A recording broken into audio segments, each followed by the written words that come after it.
Well, I should say that with Žižek, so starting in 1996, in that year, he brings out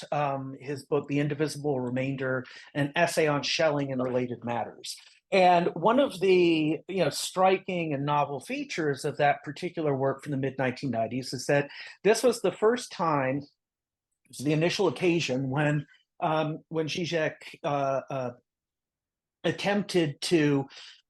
use his, at that point, primarily his combination of German idealism with Lacan, and in this case, more precisely, sort of Lacanianized Schelling, to engage with quantum physics. And so this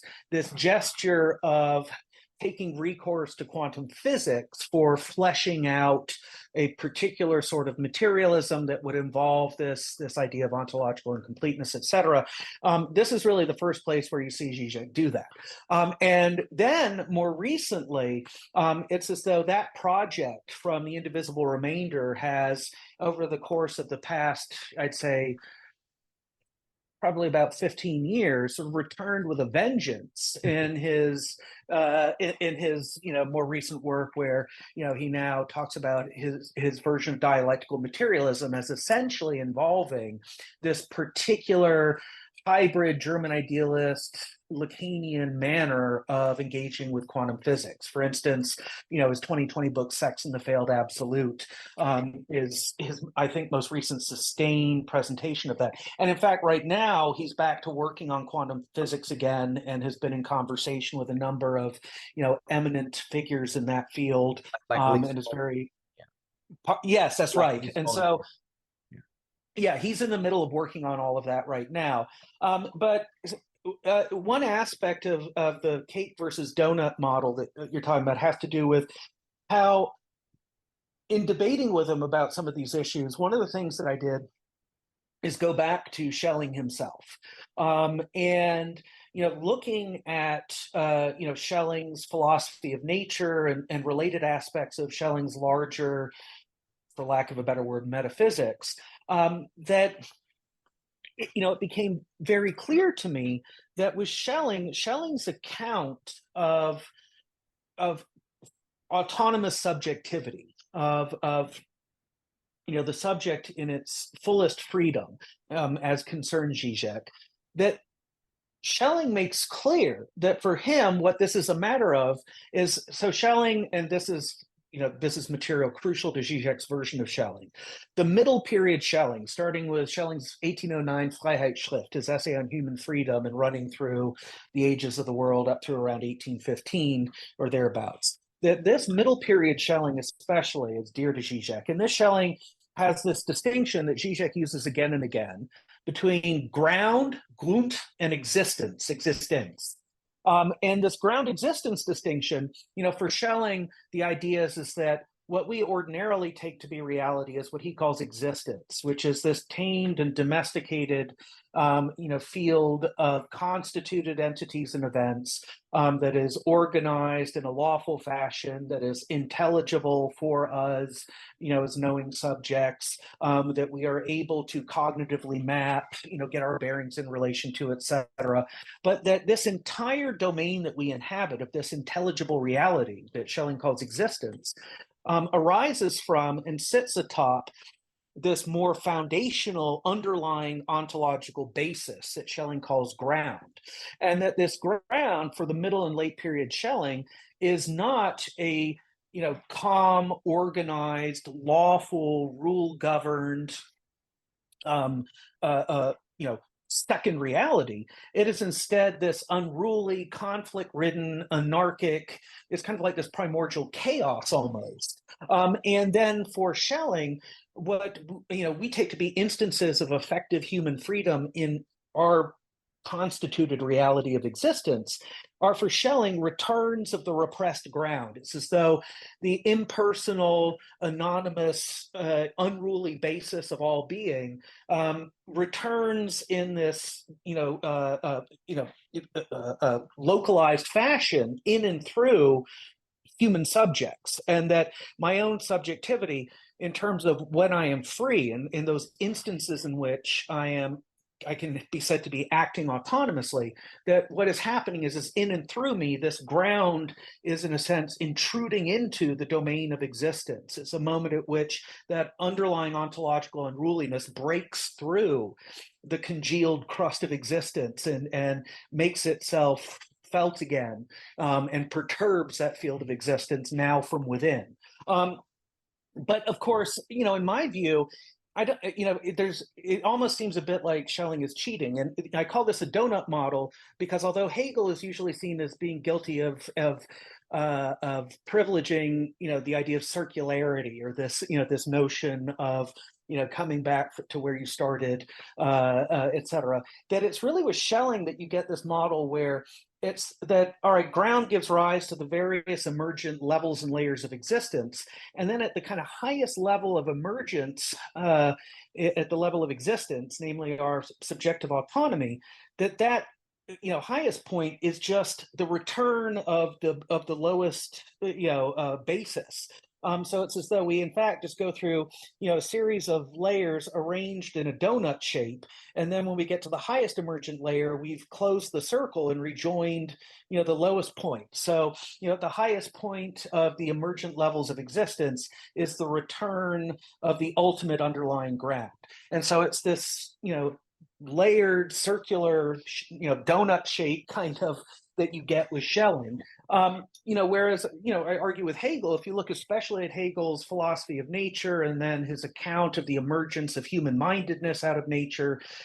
in, the volumes 2 and 3 of his encyclopedia, that it's not that for him, the various aspects of what we associate with Geist,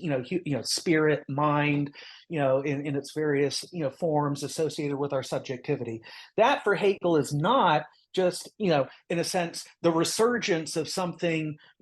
from the most primitive, metaphysical basis of existence that then reintrudes within a constituted field of natural and human reality and its, in all of its particular features. That there's, something irreducibly distinct and new about human freedom, rather than it being just, in a sense, tapping back into what is oldest and most archaic. And then Žižek, when he, engages with quantum physics, in a way that's influenced by Schelling, it's no accident that Žižek flirts with this idea that, in a way, his idea of the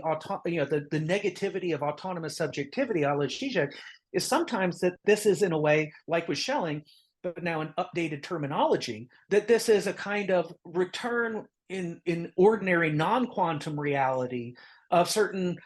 unruly aspects of the quantum universe, right? That it's as though you have quantum physics as this shadowy Schellingian ground, and then you have the classical universe we inhabit, of course, resulting from things like the collapse of the wave function, as like Schelling's existence. And that when human freedom comes into play for Žižek, I think he's sometimes tempted to take this Schellingian shortcut and to say that, well, that's, in a sense, something like quantum indeterminacy, et cetera,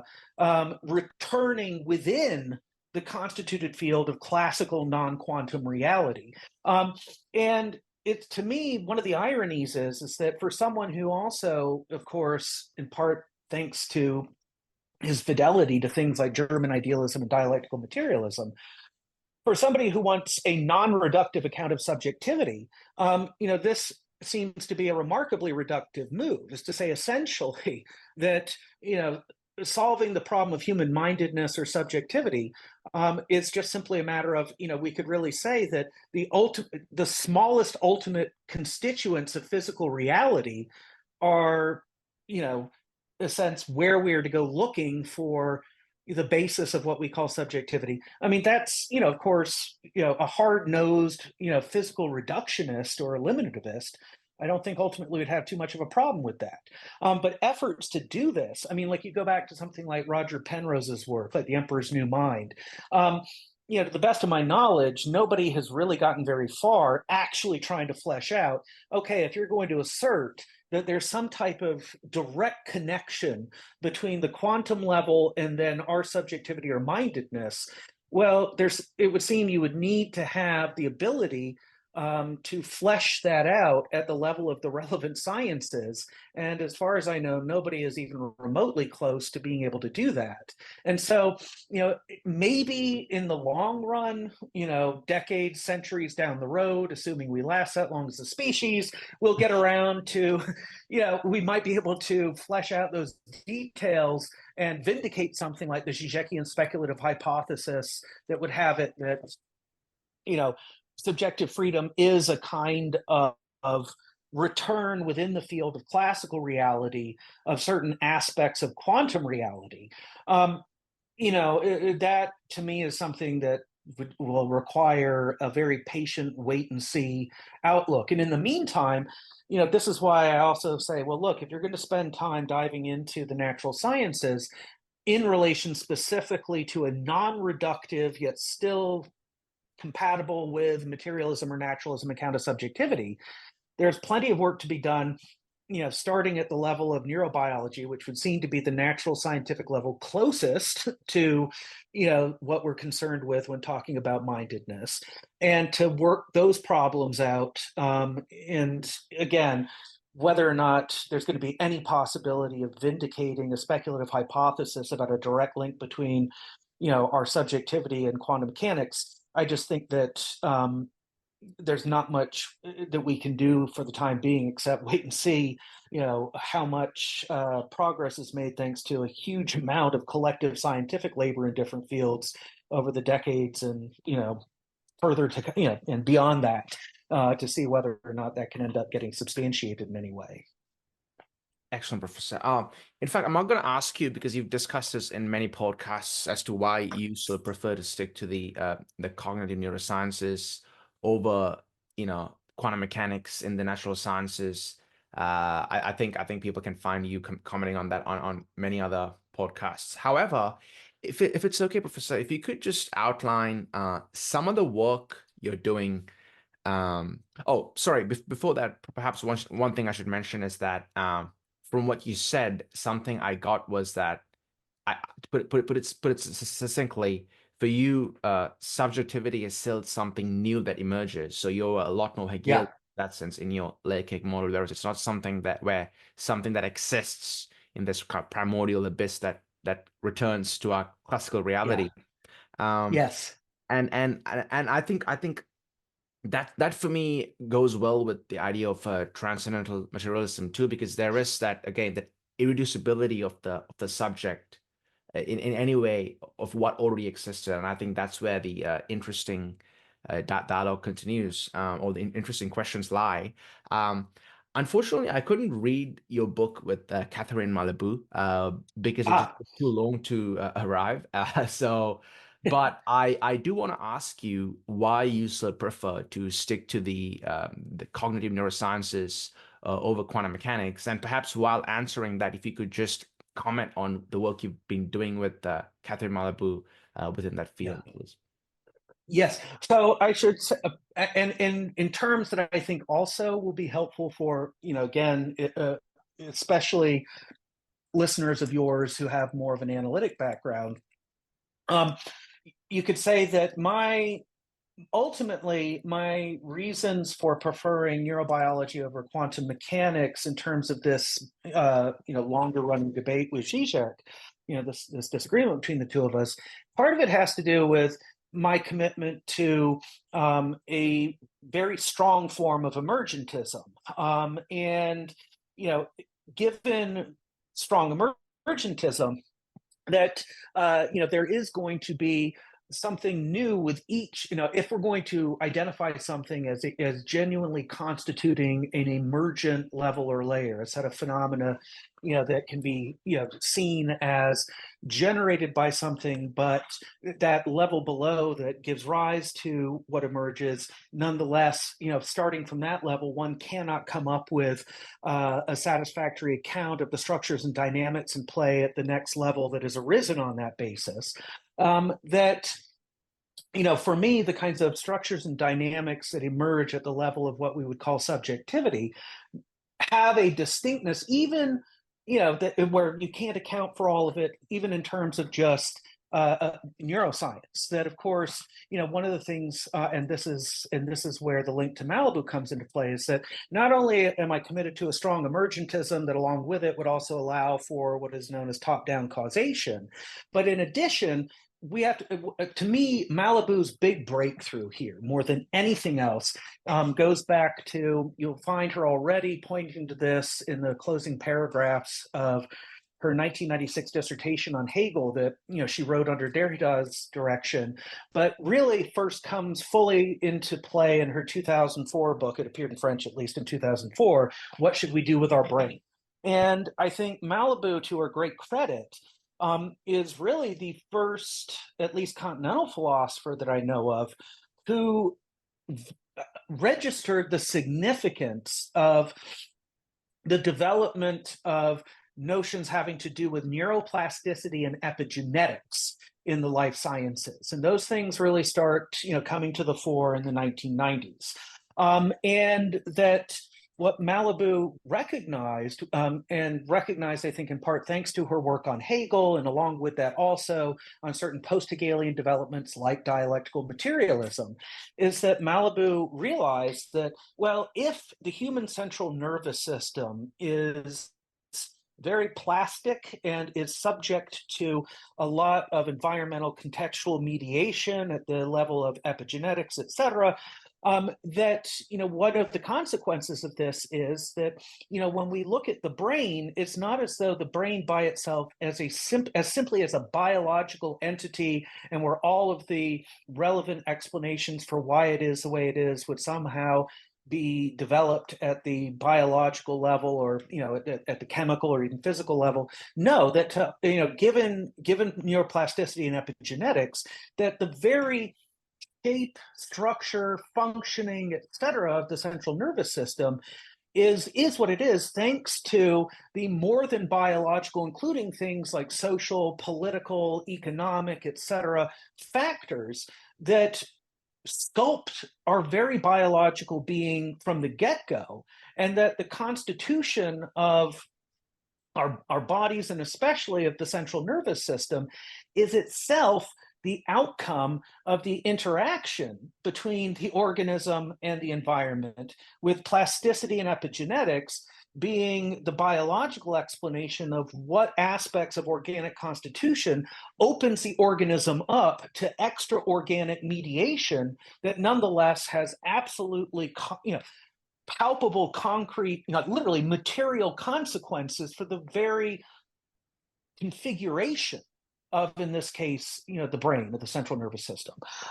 And, of course, in analytic philosophy, this also links up with, you do have, certain analytic philosophers of mind who are interested in the topic of what they call extended mind. Andy Clark, Alvin, et cetera. And, I think that here again, there's this opportunity for bridging between analytic and continental, that if you take the kind of work someone like Malibu has done in connection with issues having to do with neuroplasticity and epigenetics, and put this into dialogue with what more analytically trained philosophers of mind working on extended mind have been doing, one will see, a remarkable, I think, confluence of concerns that really calls out for labor to be done in terms of working out and weaving these